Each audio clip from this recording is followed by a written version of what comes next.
What's up, guys? We are back. Today, we're going to be doing a video about a trading card game that hasn't been around for a long time. This was definitely something I collected as a child. Even towards my teenage years, I was playing this card game with my friends, and we were having so much fun with it, and it is called Raw Deal. If you guys know what is, today known as WWE, I collected these during the time when it was called WWF, which was the World Wrestling Federation, as you can see in this Superstar card. If you guys are not familiar with this, I'm pretty sure you guys will be familiar with WWE or wrestling, and this is exactly what that is. This is a trading card game that was created from the wrestling world, and this is my collection. As you can see here, we have Roddy Piper, R.I.P. He has since passed away, I believe. There's some of my favorite superstars here. The way you play the game is you would pick a superstar that you would play, like The Rock, Goldberg, something like that. You'd pick your favorite one, and then you would get the cards that are associated with that superstar. You have trademark finishers, you have their moves, their action moves, or whatever. It's been a long time. I haven't played this game in forever, probably more than a decade by now. But yeah, here it is. This was my first deck. I bought a Crippler starter deck, which is Chris Benoit. Super tragic what happened to him, but yeah, I used to be a huge fan of Chris Benoit. And then obviously you have The Rock, you see the logo, still WWF on this one. This is an older card. And then you have sort of like the retrain version of that card here, which I think has a different effect. It does have a different effect. Maybe, I'm not sure. And then you have Goldberg. I don't remember if I ever played any of these. I know I played the Crippler for the longest time. Here's some of the other superstars. You have also the WWE Divas, or the female superstars as they're called now. I think I used to play Shelton Benjamin. Not a very good deck, but he was pretty cool. Kurt Angle, I definitely played Kurt Angle for a while. A huge fan of the guy. He's still around. I hope he'll be around for a long time. Such a valuable part of the sport, I think. Stone Cold Steve Austin. If you guys know the Stone Cold Stunner. Yeah, I've got kind of a lot of superstars. I remember these were like a lot cheaper than the other trading card games, which is also part of why we all decided to play this game, because we didn't want to spend like $6 on a booster pack for Yu-Gi-Oh! So we all decided Raw Deal was something we would try, and we sort of got hooked on it. I did collect a lot of these. As you can see, I have a lot of superstars. I didn't even play most of these. I played the People's Team, which is kind of silly. They're not actually like a tag team. I think they were just like a team for like a couple months before they broke up. You have The Rock, Edge, and Hulk Hogan. If you guys are fans of wrestling, you'll know that wrestling's making a comeback, whether it's WWE or AEW. Pretty cool. I haven't, been like a huge fan lately, but I'm sort of starting to watch again. It's pretty cool. If you guys don't get it, I totally understand. If you didn't grow up like watching these, watching WWF or WWE, I totally get it. And then you have different versions of Chris Benoit. These are sort of like reprints of the cards. I'm not a huge fan of these ones, just because it doesn't show, the whole guy. Yeah, really cool stuff. And then these are probably the most valuable of the cards that you have in the whole WWE Raw Deal universe is the trademark finishers. If you would open a pack and you would pull one of the trademark finishers, it would be a huge deal. Like here you have West Coast Pop. Sometimes the superstars have more than one trademark finishers. This is one of Rey Mysterio's. He obviously has the 619, and then sometimes it's just one, like the bookend. I think Booker T only has one. And then you have Goldberg's trademark finisher here. It was so fun playing this because if, sometimes we would pull a trademark finisher that our friend would be using in his deck or needed in his deck, and we would trade, We would just trade whatever he needed, and he would trade me something that I would need. It was just a fun time, man. I had a lot of trademark finishers. I have two of the Triple H ones. You have the Game Sleeper, and yeah, I have the Pedigree as well. I remember I was missing my favorite trademark finisher, which was my favorite deck at the time, which was Chris Benoit's Crippler Crossface.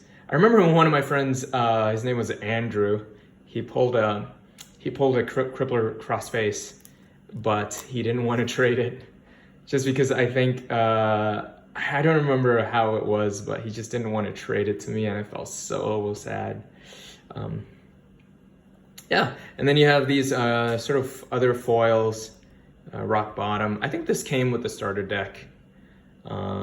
Some of the moves, I believe if you bought like a starter deck, you would get three foils, and they would be superstar specific. They would have the logos on the card, which means only that superstar could use it.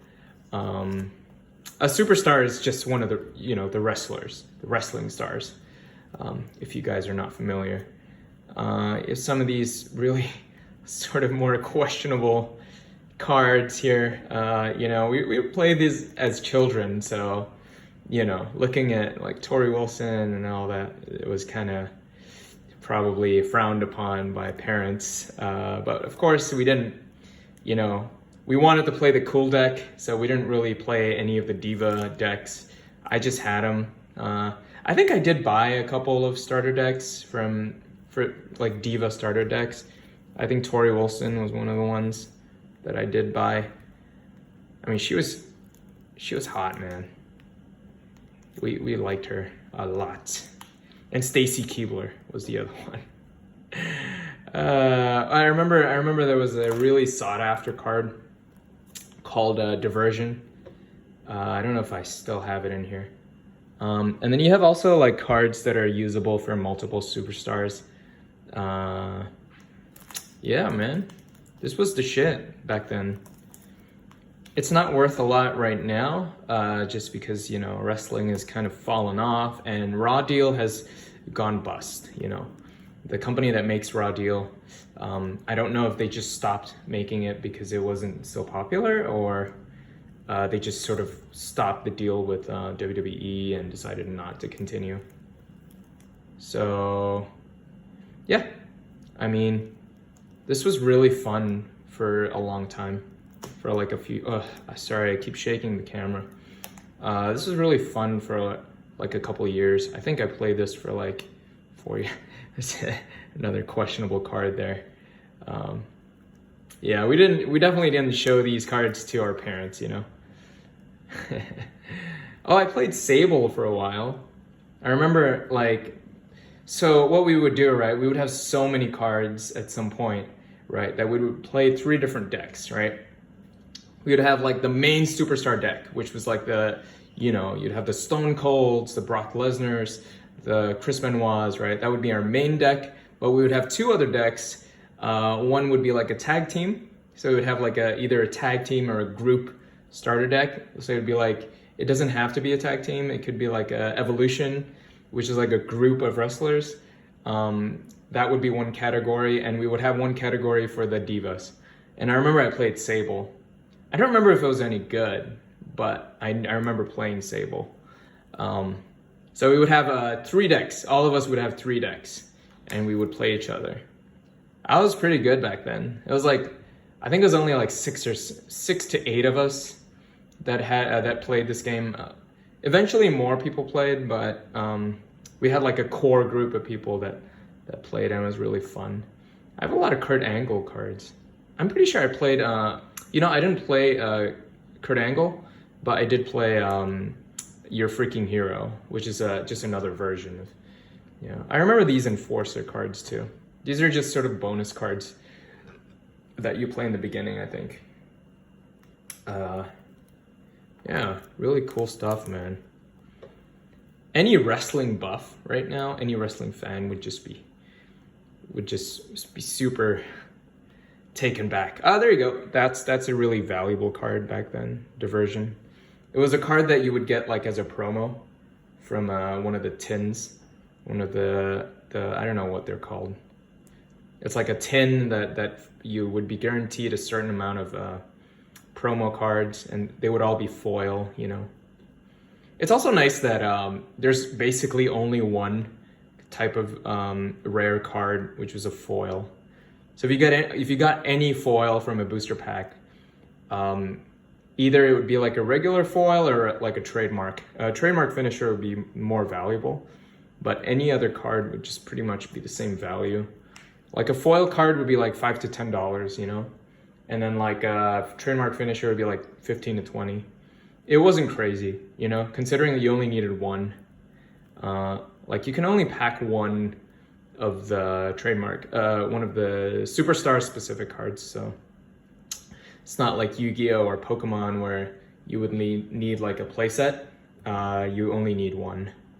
Some of the other cards though, like these are just sort of, what are they called? Promos. That they're common cards, but they're foil. These you can pack, I think, three of each, if I remember correctly. More Chris Benoit stuff. I don't think I don't have the. Oh, there you go. There's the Kurt Angle one. I think, you know what? I think I purchased. Kurt Angle set, the whole Kurt Angle set for my friend. I don't remember, but I'm pretty sure. Oh, there's some additional stuff here. So yeah. This was like a card like this would be like $20, maybe more, you know. I think it's worth more now, but not a lot more. It's not like Pokemon. Here is some bonus stuff, man. I don't even remember having these. I think this was from a starter deck, and then some of these I pulled from packs. This is called a Versus System, which was the old Marvel trading card game. I don't remember how long it lasted, but it wasn't it was huge. I remember it was pretty big, like everybody was playing it, but it didn't last very long for some reason, which is a shame because these cards are really cool. I remember collecting these just because they're so nice. Like the art on them were like beautiful, like this classic Spider-Man. And then after that, I got into some other stuff like Star Wars. I think I pulled those from like a starter deck too. I don't remember any of them anymore. But yeah, you have Versus System, and then you have Star Wars. I remember getting into World of Warcraft card game too, but not too much, luckily. No idea what these are worth now. Probably not a lot, but yeah. Sorry for the shaking, you guys. I don't mean to shake the table, but table's a little wobbly, so. Yeah, anyway, that's my whole raw deal collection. These are just my foils. I have a lot of other like common cards too. So hopefully, you know, maybe raw deal makes a comeback in the future. We'll start playing again. Kind of a low chance of that happening. But thank you so much for watching. I really appreciate it, guys. Please help me out by subscribing to the channel, liking the video, and you know, comment below what you guys think and what you guys want to see next. I still have a lot of toys and a lot of trading cards to open and to show you guys. I love making these videos. Please, if you enjoy them, you know, hit that subscribe, like the video, and comment below. Thank you so much. I'll see you guys in the next video.